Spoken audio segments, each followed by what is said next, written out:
You're listening to Seattle Real Estate Podcast. Hey everybody, I'm Sean Reynolds, the owner of Summit Properties Northwest, Reynolds & Klein Appraisal, host of the Seattle Real Estate Podcast, and over the last couple of weeks, kind of media coverage of CHOP or Chaz, whatever it is that you might want to call it. But that is all over. But I'm going to do one final podcast here, Deconstructing CHOP/Chaz. And I'm going to be reading an article from a reporter and a video editor from CNN, and they wrote a really good article and have an adjoining video. They envisioned a world without police. Inside Seattle's CHOP zone, protesters struggled to make it real. So I'm going to go through this article because I think it's really well written. I usually find that CNN is on one side, way over here, Fox is on this side, way over here, but sometimes in the middle you can figure out kind of the real story. But in this one, I think these guys did a good job of covering this, and I'll get into it in just a second. So today is Monday, the day after our 4th of July weekend. I hope you all had a great 4th of July weekend. And we've done a ton of CHOP coverage here in Seattle because it's in our backyard and it's happening here. But it's pretty well done. Seattle police did their raid last Wednesday on the 1st. CHOP is kind of over, but I just wanted to do one more podcast because people are asking for it, kind of the final closure of what's going on. But before we jump into that, I want to call out one thing that was pretty fun for me over the weekend anyway. I was reading through some of news feeds to kind of figure out what I want to shoot this week for podcasting. And I was reading this article. I was on a couch. I had something going on YouTube in the background. I'm reading this article. Call it the boss tax. Seattle finally finds a potent way to tax the rich. This is by the Seattle Times, basically Seattle's biggest media. There's an article by Danny Westneat, and he's talking about the new Seattle City Council has finally taxed a potent way to tax the rich. Go on to Seattle's largest tax scheme. It's the work of Seattle Council member Teresa Mosqueda. Got a couple of paragraphs, and then got an article here. And then, boom, we go right into said Sean Reynolds, owner of Summit Properties Northwest, who does a pro-business podcast. That was kind of bizarre. And then there's a podcast hyperlink to our Seattle real estate podcast on an episode I did on how the Seattle City Council is basically proposing a tax on the big companies there because they need income, they need money. Tax base is pretty well gone. And need some revenue streams. So let's tax those big companies. And my whole podcast on that was, all right, if Seattle wants to do that, that's fine. Let Amazon come over to Bellevue where we are. It's fine. Let things happen that way. But it was pretty wild. The quote that they had from my podcast was, "Is this a fair thing? Should we do the Robin Hood thing and steal from the rich to give to the poor?" Because that's essentially what Seattle is proposing. That's what I said. And the article goes on to say, to which I bet most Seattleites would say yes, and it's about time. I don't know. Are they really saying that? Because if Seattle residents and Seattle employees are saying that about their big business, I don't know. That's pretty questionable to me. But whatever, that's over in Seattle. Let's get back to business here. They envisioned a world without police. Inside Seattle's CHOP zone, protesters struggle to make it real. And so much of this is all interrelated because our leadership in Seattle is so crazy right now. You've got protesters out on the freeways getting hit and killed. You've got Seattle police subpoenaing Cairo, CBS, NBC, all of our local media for basically coverage of what happened on May 30th when the police station was given up. They're looking for, there's a gnat in here. They're looking, police are subpoenaing media records. We've got the mayor wanting to investigate city council members because they took a protest to the mayor's house, who's on a no address of her home because she's a federal prosecutor. I mean, just all this crazy stuff going on. And it's just a wild time for Seattle, and it doesn't make Seattle look very good. So, but we're going to cover it anyway. All right, let's jump into this article by CNN. In Wednesday's early morning hours, that's Wednesday, July the 1st, Seattle police cleared the Capitol Hill organized protest area, a relatively quiet end to a demonstration that had evolved into an art party, a garden, a tourist attraction, a tent city, a presidential fixation, and the scene of multiple shootings, two of them fatal. And one of the interesting things that I heard from a police officer and heard from a few other police officers is that the resistance at the very end was not as great as they had anticipated. So I thought that was interesting. They thought it was going to be more of a battle, but it wasn't. This is when the police took over last Wednesday. And I was there at 6 a.m., and you can see my live stream of how that all went down. All right, this is being rescued. This is like being rescued by your abuser, JRP said of the police effort. The HAV system of her apartment building in the CHOP territory, named for the neighborhood in what's called the Capitol Hill Autonomous Zone, her HVA system had been contaminated 4 times during the protests by tear gas, and she was hit in the shoulder with a rubber bullet. All right, that's what happens in a war zone. Unfortunately, you are living in a war zone without police. But she is not going to miss the protest. The CHOP was really good for a week, said JRP, who did not want her name published for fear that she'd be fired from her job. The last 2 weeks, it's turned into a militant cult. So I wasn't down there the first week because I kept hearing stories about, well, you're going to have to check in with somebody at the guard station at the checkpoint, and they're not going to let you in. Just a whole bunch of stuff like that. And I kept hearing all this stuff. You'd hear one thing in one media, one thing on another, that there's militant guys walking around with AR-15s. I didn't find a lot of that to be true, but I did find some of it to be true, enough where it took me a week to get up the guts to go down there and see what was really going on. And then I started filming, and we've got multiple videos now, over 100,000. A couple of them have over 200,000 views. And so I was down there basically just to show what was going on, what was really happening, because the media coverage that I was getting was like, what is happening there? Because I can't figure it out. And I live just a few miles from here. Maybe I'll just go down there and shoot it. And I've had so many people reach out from all over the United States saying, hey, thanks for your coverage, because we're so far away we couldn't figure it out either. And I'm only like 8 miles from CHOP here, where I sit in my office in Bellevue. And by the way, we've got the CHOP live feed from the Stranger video going here to kind of show you that there's not much going on over there. The police have opened up the entire area to whomever wants to kind of walk on through. There is heavy police presence, and there's also a police precinct. The East Precinct is there. So I know protesters are still pretty active at that intersection of Broadway and Olive, or Pike, I think it is, and a bunch of people have been arrested over the weekend. But there wasn't enough for me to go back and live stream, I don't think, unless you just want to see a park that's been really cleaned up in the last weekend. We did a video last week on Friday with a walkthrough with a police officer, and you can see that on our YouTube channel here. So how CHOP evolved is a case study in human nature, violence, mental illness, homelessness, and the difficulty in imagining a world without police.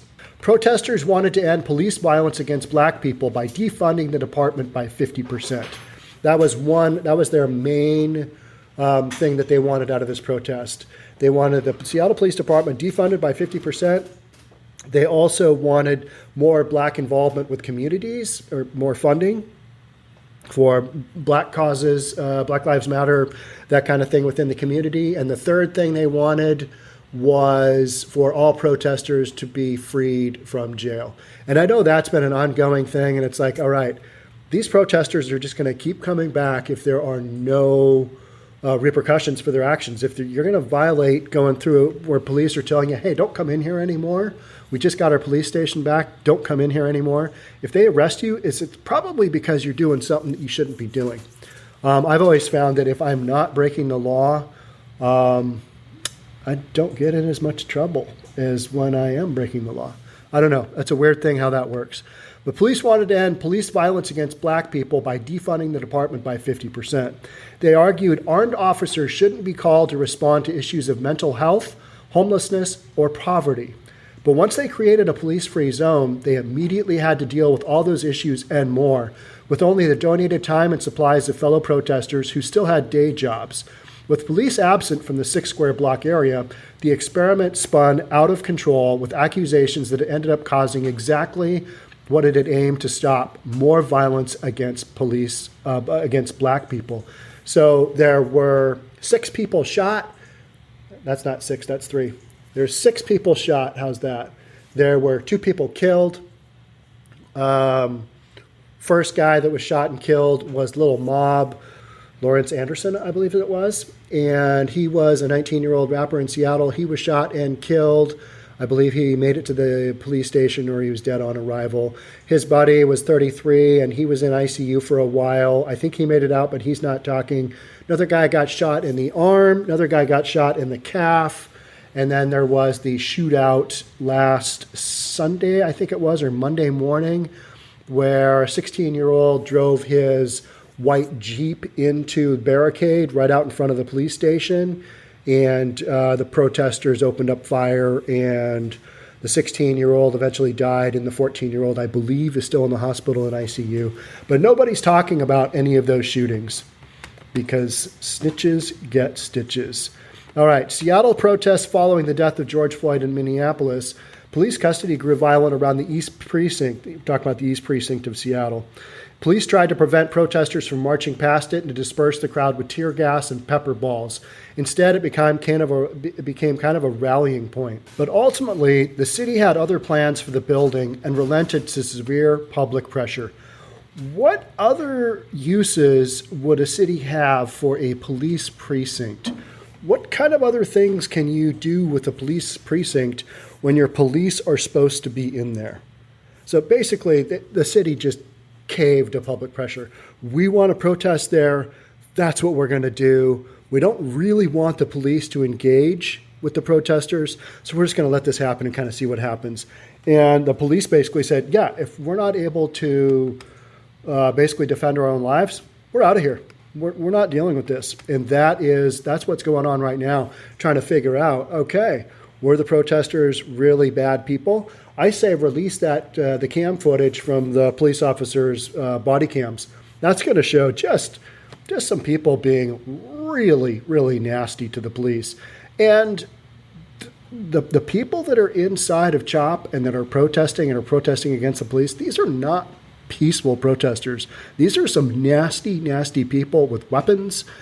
I mean, they've got all kinds of stuff, homemade stuff, real guns, as we saw when the kid drove his car into the barricade. I mean, they lit him up with semi-automatic gunfire. You could hear it pop, pop, pop, pop, pop. I mean, that's a war zone. So let's continue on with the article here. I was there the first night the police left, 𝒂𝒕𝒕𝒍𝒆 said. Someone put a microphone and speaker outside the police building, and people talked about the change they wanted to see. They said they were unified on ending police brutality. That's week one, all right? There's nowhere else in the city where you have people coming together in conversations with one goal, she said. And that was one of the things that made it so wonderful and so appealing. This is CHOP early on. Actually, back then it was Chaz. Then someone put up a sign, Capitol Hill Autonomous Zone. It's not clear which came first, the collective desire to set up the zone or the sign declaring it. But signs began popping up, and they were outrageous, and that made them funny. An official-looking traffic sign appeared on one corner. Alt route exit 1312, free Capitol Hill, last exit. So 1312, that is in reference to all cops are bad. And it's not bad, it's BASTARD.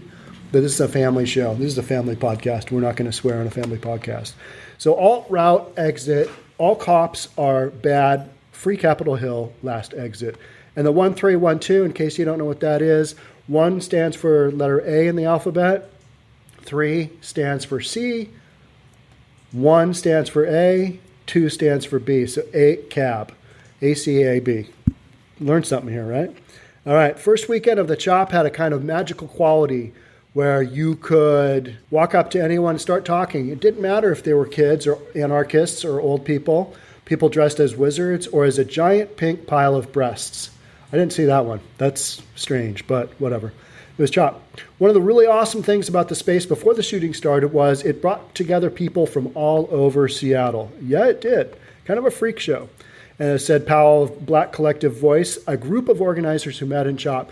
Even though Seattle is very a liberal place, it's divided by race and class. That's very true. But there in CHOP, you had people from various class and racial backgrounds coming together and supporting one cause. On the cold Tuesday night of June 16th, around 1 a.m., we found a couple dozen young people partying around a bonfire in a dry fountain. They were drunk and happy.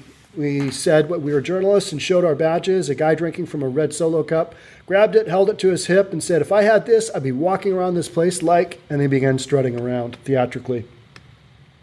He also had an assignment for us. He pointed to dozens of tents now planted on the lawn of Cal Anderson Park and whispered, "Who are these people?" He'd been playing basketball there his whole life, he said, and now the park was filthy. Why were people growing crops in it? Pointing to the garden, he posed the same question we'd already been asked by two other protesters. When did black people say they needed more vegetables? Really good question. I don't know. Did they ever say that? Probably not.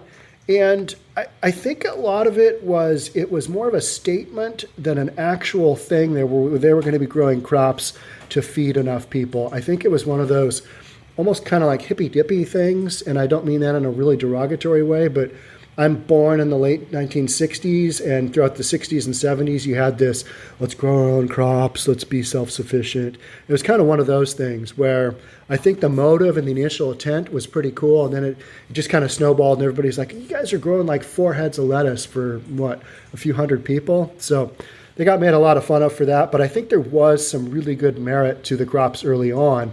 It just got lost in the sea of ridiculousness kind of in general. It was a good question. Some protesters had urged others not to treat the scene as a party so as not to detract from the message of defunding the police. Still, the CHOP grew bigger every day. A free clothing site, free food tents, late-night dodgeball, a no-cop co-op. I saw all of those things. I did not see the late-night dodgeball, but I watched a fair amount of that video. And I did do a video of CHOP at night because I had so many people say, "Oh yeah, hey, tough guy, why don't you go to CHOP at night?" And so I did with a couple of my friends. And we videoed it. And was there anything crazy? No, but it wasn't a real safe, you didn't get a real safe feeling being there at, I think we left at like 12:30 in the morning. Yeah, there was some nut jobs walking around, and there was some people that were pretty militant, and you knew people had weapons, and it wasn't the safest of places. It's not a place you take your family and hang out. It's not a first date area. All right, so volunteer medics with training that ranged from first aid to professional nursing had a couple of tents in the parking lot of a taco restaurant. And that taco restaurant is on kind of the southwest end of CHOP. It's kind of where the protesters are being arrested on basically a nightly basis right now. People passed out free masks to control the spread of COVID-19. Yeah, let's get into that. So this is all going on during a pandemic. So we've had a big spike in numbers here in Washington, but none of it's caused by any of the protesting, because it's okay to have 60,000 protesters out on the street, but don't worry about the pandemic. That's just going to sort itself out. And most people wore the masks, at least until the late night party vibe took over. All right. And people just didn't care. I saw a lot of people just not caring at CHOP anyway, or they were wearing masks because they didn't want their identity discovered, because they weren't doing stuff they probably should have been. Protesters built gardens to plant crops, which a Seattle Public Utilities workers said was a problem because the park was on top of a watershed. She made them promise not to use nitrates so they don't leak into the water system. An urban farmer said he was going to graft the branches of fruit trees onto the park's trees so homeless people could just reach up and get something to eat. That just sounds ideal. Not realistic, but ideal. One of the most peculiar developments was the improvised security team. There were constant rumors that white power groups were just hours away, ready to bring violence. My former mother-in-law, Marcia, sent me, and I just go to her as mother-in-law, even though I've been divorced for years and years. She's still mother-in-law. She sent me a video of, I think it was the Mongols and the Hells Angels were on their way. They're just hours away, and they're all pulling into Seattle, and they are going to rough up these protesters who are basically just snowflakes from Seattle. There was a lot of that, but it was never true. I know I did research on the Bikers for Trump. It was said we're going to come in and just clean house and how this was going to be this awesome right-wing thing, and that never happened. They were all just basically rumors. So the Bikers for Trump basically said, yeah, we're not involved in that. We're not doing that. We're not a violent group. We ride our bikes around and we support Trump. That's it. We're not going in there to be badasses. So a lot of that was just rumors, and those rumors circulated right up until the end when the Seattle Police Department took it back. A cloud of paranoia hung over the protest. So a defense operation evolved, with members often dressed in all black, carrying walkie-talkies, sometimes wearing balaclavas, and occasionally body armor. Yeah, they were military. They were self-proclaimed military outlooks and sentinels walking around CHOP. The main security group was called the Sentinels, assisted by various leftist armed groups, who generally described themselves as offering protection for oppressed people from violence by the state, not as a replacement for governors' vested power. Because maintaining a perimeter required organization and constant communication, and that left behind something of a paper trail, the security team also became one of the clearest ways to trace the evolution of the CHOP and its demise. You can see in a lot of my video footage, there are people walking around, and if you know who to look for, you know that those are leaders of the organizations who are providing security, internal security forces. I was hit up by one of the Sentinels when I was there live streaming very early on one morning at 5 o'clock, and I think he asked me 3 straight times why I was there live streaming at 5 a.m., why I was there at 5:15, and I just said, hey, just getting some footage. And I was just getting some footage. I'm not from any major news, but they wanted to know what intel I had. That was the bottom line. They wanted to know what I knew.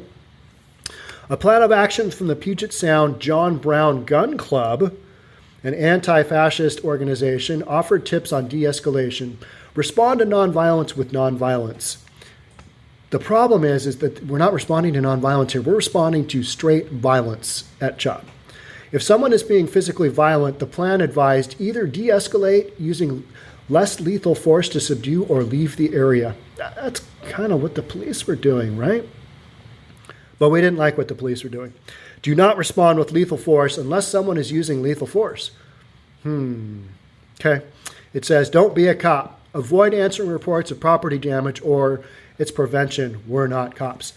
So that's fine and all, but here's something else. Protester dies, another fights for life after car drives onto crowd on I-5.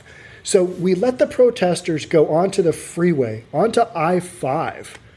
How does that happen? The protesters are just protesting on the freeway. And so car comes on the freeway. It's the middle of the night. Protesters are wearing black. There's cars.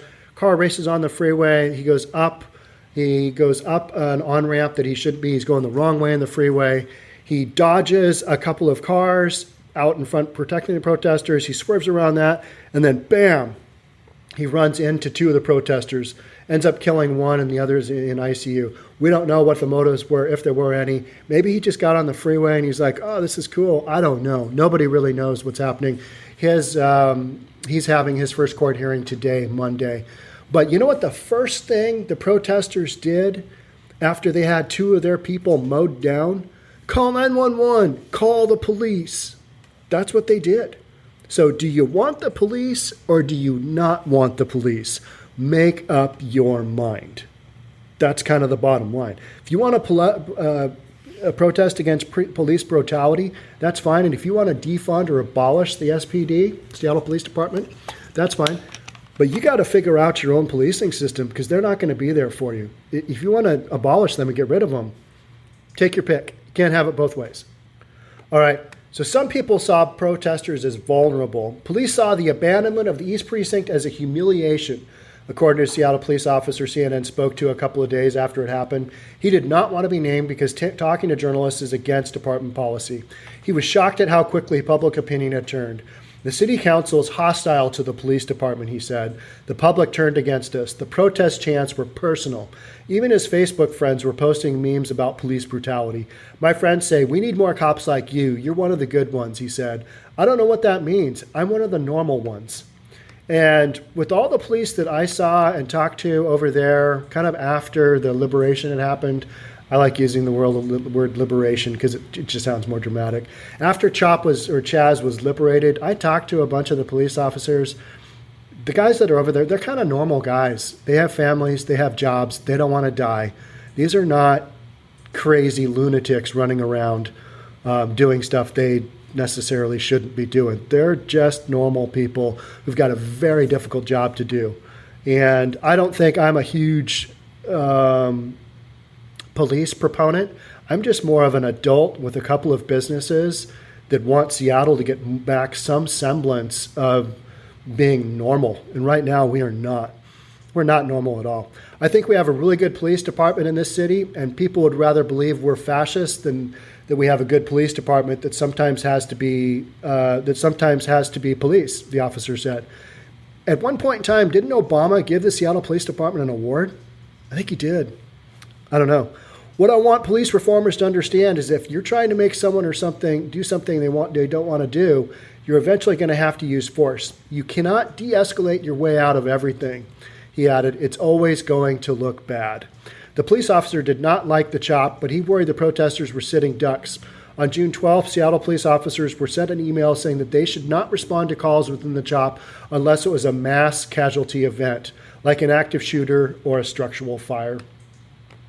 Everybody loves firefighters and hates cops, he said, but they won't go in unless we go in. Police go in first. They get sent in on all this stuff. Try sending a social worker in on some of just the nut jobs that the police have to deal with. I mean, I ran into a bunch of them while I was over there covering CHOP, and these are unhinged people. These are not people smoking pot in their parents' basements, just kind of hunkering down, going, oh, I need to get rid of some police brutality. These are militant people. Everybody loves firefighters and hates cops, he said, but they won't go in unless we go in. That meant paramedics wouldn't go in either. In just over a week, this problem would no longer be theoretical. So what happens when you don't have police that can go in and you've got a major event? Let's find out. Threats from errant drivers to drug crises. In the beginning, we were told to look out for vehicles charging into the crowd, said Slate, who eventually led the security group and uses only a pseudonym. Imagine that.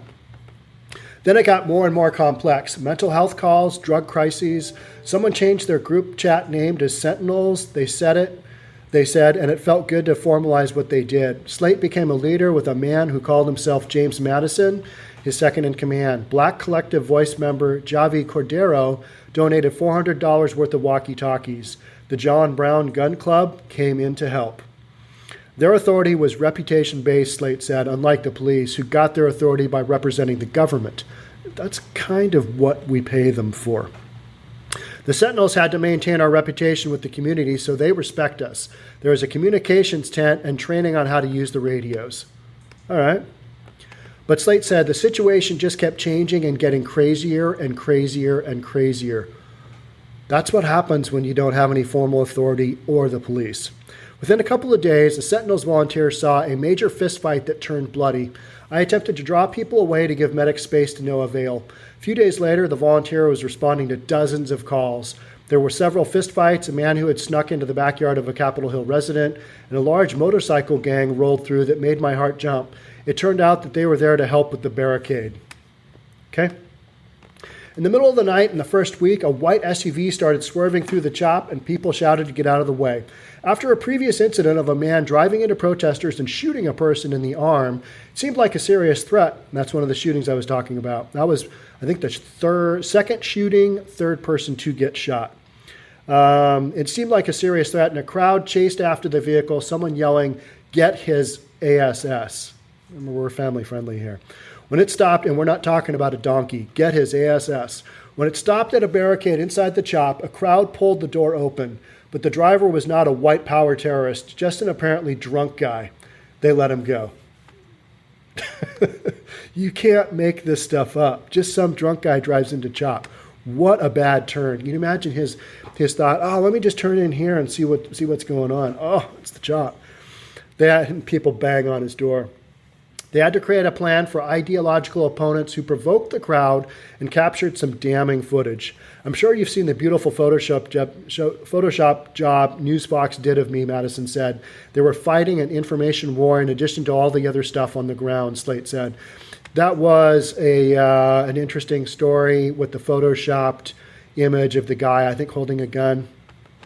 Just didn't make any sense at all. Some protesters dealt with provocateurs with wit. On June 13th, a man in a Trump shirt and khaki shorts began marching through the field with an American flag. People were angry and shouted at him. Someone stole his flag and his MAGA hat. Then someone else returned his flag and his hat. An elderly man told the crowd not to yell and curse at him, and people hugged. And then finally, Stefan Riggins, who had been there protesting since the fights with the police, just bought the guy's flag for $60. The man left, and Reagan stood in the center of the CHOP's main drag, the American flag draped over his shoulders. That's what we got going on.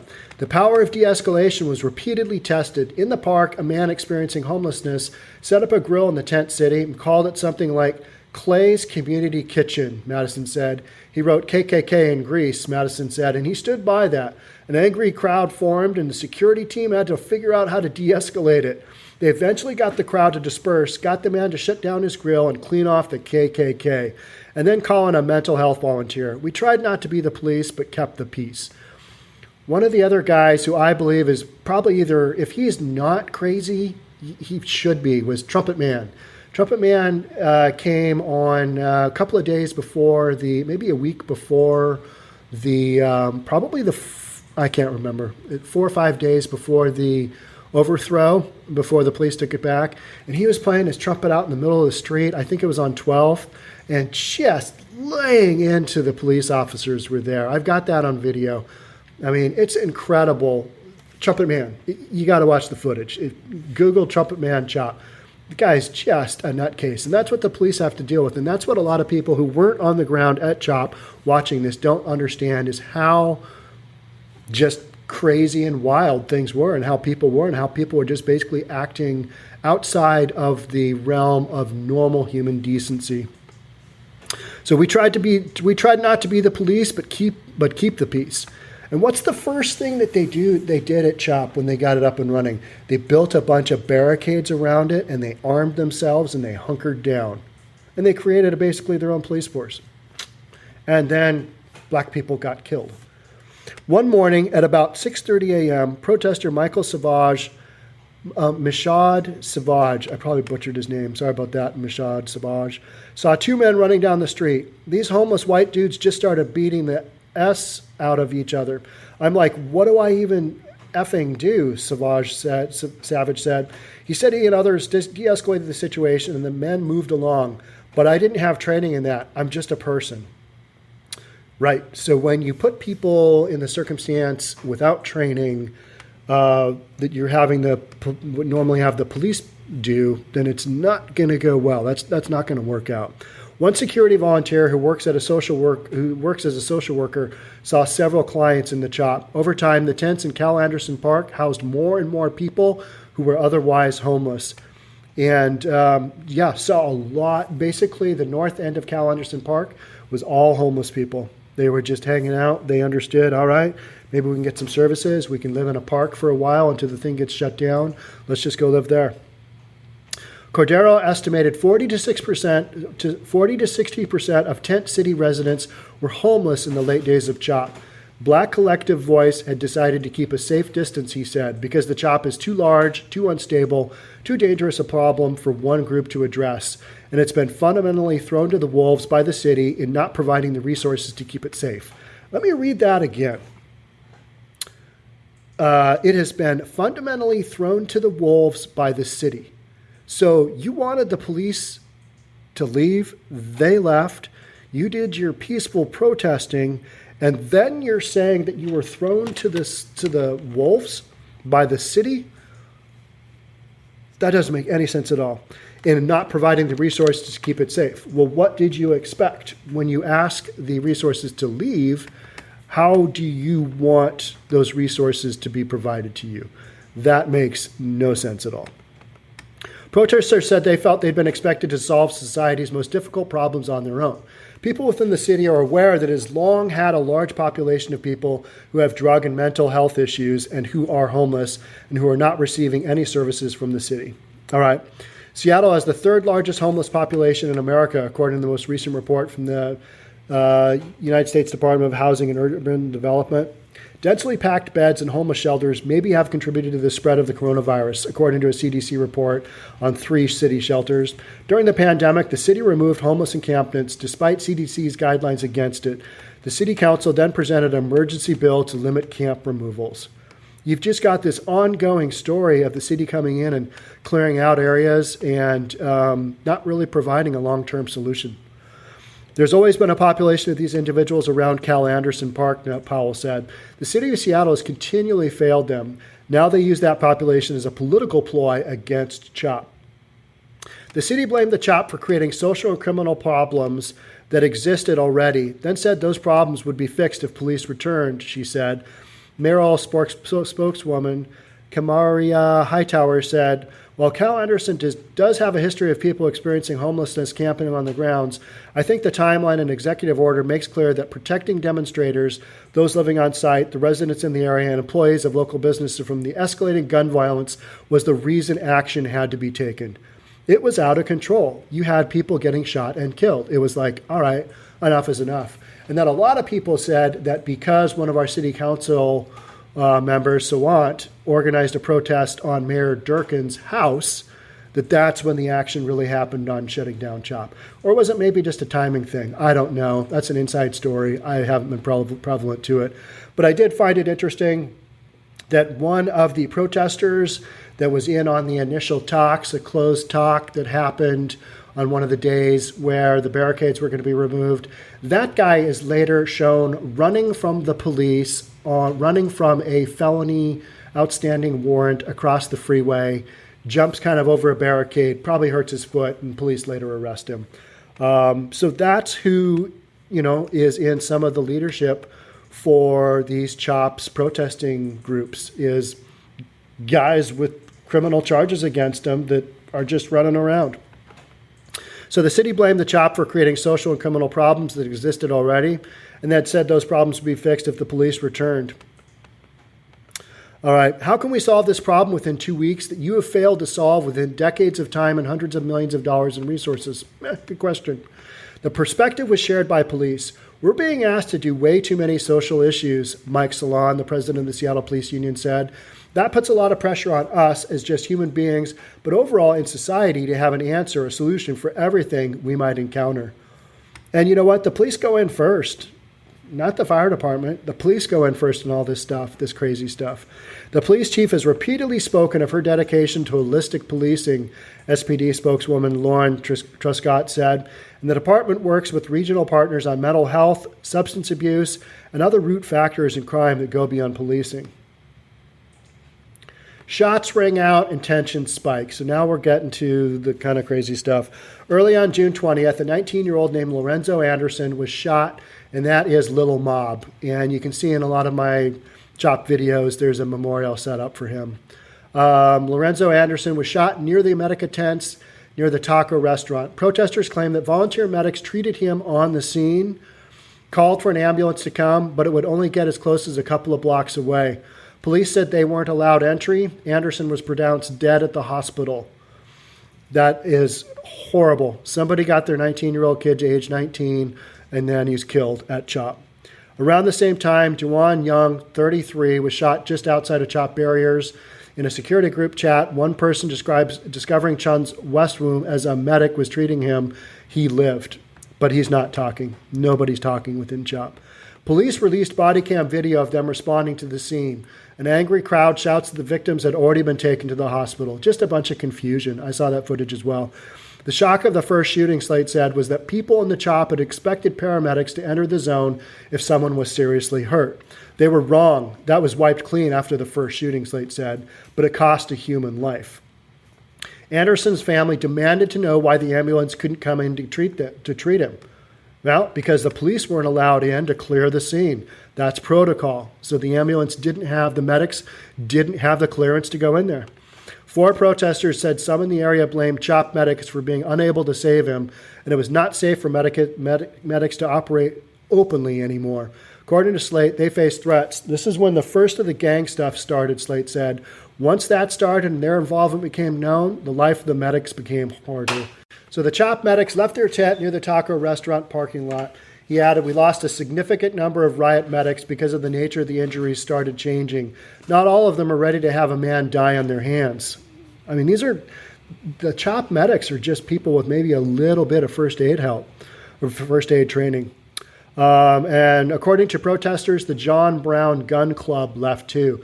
I saw most of the Black Lives Matter protesters and most of their representation, they dipped out 2 weeks ago, 2 weeks before the end really happened. So kind of a week after things got together. most of the Black Lives Matter and most of the groups, the formal groups, they were kind of out of there. 𝒆💂💂, you didn't see a lot of him. You didn't hear a lot of him. He kind of said, hey, probably need to get control on that thing. All right, the next day on Sunday evening, a third person was shot in the arm. He was 17. There was a vigil after the first shooting. There were a number of people present who were relatives or friends of the shooting victim, said one protester who attended. Based on hearing what they have said, it does appear that there is a connection to some sort of gang violence. That's beyond me. I don't know. I just hear lots of rumors and like, why did this happen? It was gang related. Asked if the chop shootings were gang related, Truscott, the SPD spokeswoman, said, we do not normally discuss open/active investigations. Mayor Jenny Durkin on a July 1 news conference said, we don't know yet enough about those shootings to determine exactly who did it, but nobody's talking. But within CHOP security group chats, there was frequent discussion that gangs were involved, warning of gang escalation in the presence of gangbangers. The messages reveal the increasing danger of late-night CHOP. In voice memos circulated in one security group chat, someone reports, we're seeing multiple armed people, non-right-wingers, hanging around, another warns. We have a couple of armed groups here trying to hold things down, but I would recommend that if you are not armed, you stay away. If you are not armed and maybe even not armored, I would stay away. There was another shooting early on the morning of June 23rd. The next day, the Sentinel security team left the CHOP. Walkie-talkies were handed out over to a new team. We've already made our peace with the fact that there were some things we weren't able to handle, Slate said. You can't be a target if you're not there. You can't make a bad decision if you're not there. So even the own internal team had some major turnover as things went on, because I think people are looking around going, wow, this is going out of control. So back to it. After the June 21st shooting, Slate was crouched behind a concrete barrier with Madison. I got a rifle in my hand. He's got a rifle in his hand. And I said, I really wish this were just a war zone. It'd be so much simpler. They wouldn't have to worry about legality, gangs, or mental health.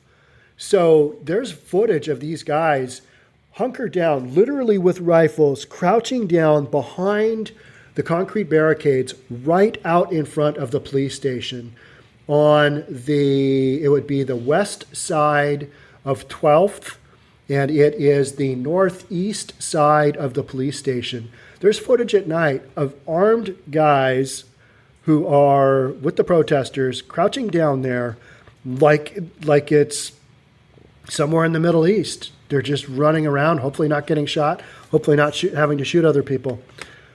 The Sentinels sign off. On June 29th at 3 a.m., a 14-year-old and a 16-year-old were shot in a car at a CHOP barricade. The 16-year-old was killed. The younger victim was hospitalized. Accounts of how it happened conflict, but videos from the moment show people running at the sound of gunfire. A voice memo sent to a CHOP security group said, shots fired. May have been from our end toward car coming in through barricades, barreling in through barricades. Messages to security groups say the car was driving either in or around the CHOP and that people guarding the barricades shot into it. I had heard that car was driving around shooting at various entrances into CHOP and that it was also on the Cal Anderson sports field, kind of doing donuts out there. It had been running around for a while, and security knew something was going on. In one video, when gunshots pause, someone shouts, "So you're not dead yet, huh?" in a CHOP safety group text. Someone wondered who said it. Another person replied, "God, that was effing haunting." And so you're not dead yet is what they said. And then the next sentence they said is, you want to get pistol whipped? That's CHOP security handling a 16-year-old kid and his 14-year-old buddy driving into a barricade. And this is after opening up probably, 25 or 30 shots on the car. I saw 2 kids shot from my balcony, JRP said. Her boyfriend tackled her and pulled her and their dogs into a closet. It was gunfire for 2 minutes straight. She'd been able to watch as the security situation evolved. The nice ones left and the bad ones showed up, she said. It went from daisies to barbed wire. She and her neighbors had talked about creating a support group for people who had lived through it all, so they could smoke cigarettes and drink coffee and talk about the surreal experience with people who really get into it. No one else understands. The Sentinels bailed too. They heard rumors they were targets of retaliation after a 16-year-old was killed. Slate told them to stop going to the CHOP. A security volunteer explained, a lot of people I know are not down for continuing to be part of something where we don't know if we're being used as pawns or not. There's 3 things really we weren't equipped for, Slate said. Sexual assault was one. Another was something that required a government agency like the ATF because they'd found an AK-style rifle in an alley and had to deal with it. The third thing is homicide, he said. We weren't equipped for that. Now, I had heard there was over 65 crimes that went from assault to sexual assault to, people beating each other to theft to grand larceny, all kinds of stuff. But got to remember, this is also a pretty violent area. So there's like 65 crimes in that time period. I believe in the same time period, in the same area the year before, there were 37 crimes. So this is not a low crime area. This is not like something brand new to the CHOP area. It's just you had 2 kids murdered. They're both teenagers. And I mean, what do you say? You just don't say much to that. So we weren't equipped for that, which was the homicide. But they collected evidence with gloves and little plastic baggies. Madison, that he had a meeting with homicide detectives later. The thing that really sucks is that we have to cooperate to some degree, Slate explained. Otherwise, we're accessories, and that's a crime itself, and that's not our objective. It's not CHOP's fault, Slate said. Violence is not born out of what CHOP did. Violence moved to CHOP, but Lorenzo is dead because of the CHOP, because of Lorenzo was in the CHOP. You can't say it's a non-factor in his death.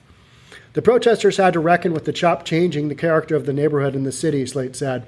If black lives really matter, why are we still here potentially risking the lives of more black people? Really good question. And I don't think anybody really had an answer to that. And after a while, I think everybody was just kind of looking away going, God, I hope that ends soon. We need the police to go in there. Towards the end of CHOP, everybody was like, send the police in. Do what you got to do. I don't think anybody was saying, this is a good idea. Let's keep the Summer of Love going. Let's keep the block party going. Because it had devolved well beyond that a couple of weeks prior. I think it's very important for us as activists not to fall into the conversation that blames black-on-black violence, Powell said. The mayor and the Seattle Police Department are using these men's deaths for political ends. I don't really think so. I think they just wanted CHOP to be over. CHOP made its statement, right? I don't believe they would care or mention if they could not use it as a political weapon against CHOP. I think they also realize it's a safety issue for the people living there, the homeless people living there, the residents living there, the business owners living there, and the parents who've got their kids inside of CHOP who may not make it out. That protester was killed on I-5. She was 24, dead, gone. The Lorenzo, he was 19, dead, gone. 16-year-old, dead, gone. Those people will never get their kids back. So that is, I think, at the tail end, kind of what you're seeing politically happen is this thing's got to get over. The police department routinely deploys significant resources whenever there are spikes in crime in a concentrated area. Truscott, she's the spokesperson, SPD spokesperson, said. Our department also relentlessly investigates homicides in our city. The mayor's office pointed to its Reimagining Police memo, which outlines how the city has taken initial steps rooted in community demands to address policing and is committed to working towards lasting change. Violent crime typically increases in the summer in Seattle, and some of that is gang violence, according to SPD statistics. Some summer shootings, robberies, and other crimes are committed by individuals with gang affiliation, Truscott said. And people just go outside of their houses more in Seattle in the summer because we get like literally 2 months out of the year when it's not raining and crappy and cold. You don't really want to go outside most of the rest of the year. You go outside and you're like, oh, I got to put on a hat, got to put on a coat, got to put on gloves. It's probably going to rain on me. Let's just stay inside. So the reason you've got so many shootings, you got people running around outside. It's like, oh, thank God I'm free. I can get outside. Maybe the air is a little bit warmer at night. Most of the rest of the year here in Seattle, you're hunkered down inside working on your white man's, lack of a tan. That's just what people do. So although the violence is coming from outside CHOP, we reject the invitation to disparage these young men, Powell said. People who are involved in gang activity are usually involved in that activity because they are poor and they do not see any means of not being poor besides engaging in criminal activity. She said, the protests were about white supremacy and capitalism, she added, and they are victims of the same system. As a decompression gathering over the weekend, security volunteers got together with their masks off. It was emotional and some people cried. It was a nice opportunity to talk to people freely because there's lots of paranoia in CHOP because people could be listening or live streaming you, a security volunteer said. Slate said, people were like, we didn't know what you looked like without your mask off. I thought, oh, I've been a robot this whole time. Slate had been a uniform and not a person. That's how the article ends. All right, so I'm glad CHOP is over. I think everybody needs to move on. The protesters, I think, will continue. They will continue getting their message out. Maybe don't do it on a freeway. If we had young kids and they headed towards a freeway in the middle of night, we would tell them, don't run in the streets, don't play in the streets. And that's what I think other adults in the city of Seattle. All right, we worked our way through CHOP, got the police back in there. Police are going to be able to kind of hold that. Even on the 4th of July, I had a text saying Antifa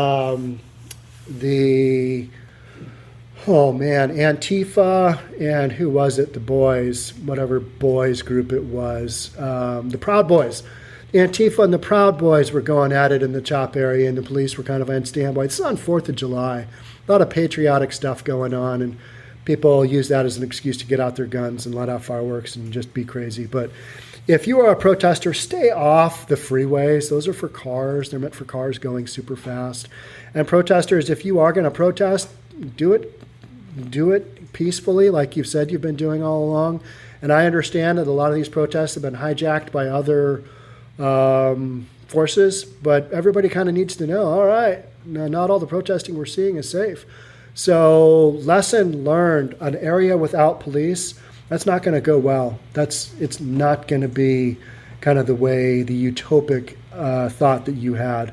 Planting crops, that's not going to necessarily end well. You're going to get kicked out of camping permanently in a city park. That's just not how things are done. So the adults have taken back over, and I think that's good. I think the rest of the citizens said, yeah, you need to get all of those people out, clear house. And I, for one, as a tax-paying resident, was glad to see the Seattle Police Department come in and clear out the area and restore some order. Will that continue? I don't know. It's kind of an ongoing saga because with some of the leadership we have in Seattle, anything happen. We could have CHOP 2.0. I don't know. Chaz 2.0. Don't know. But what I do know is that here at the Seattle Real Estate Podcast, we will continue providing you coverage on this kind of topic. If it's in our backyard, we're going to cover it. So if you had enjoyed this podcast, love you to have you subscribe to our YouTube channel. We've got a new playlist with all of our CHOP stuff going up. Is that up right now, Darian? Yep. So Darian, our social media manager, has got a new playlist, and that's got all the CHOP, both the videos and the live streams that we've got there. So love to have you subscribe to our channel.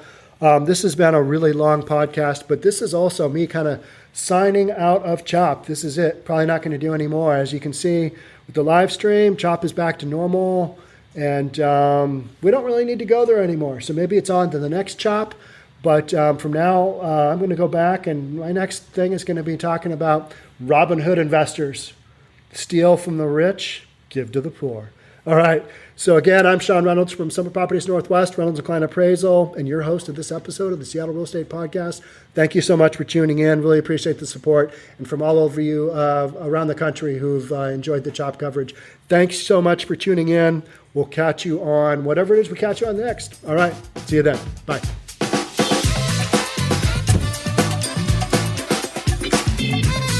Don't forget to subscribe to our channel and hit the notification bell so you'll know when our next video is out.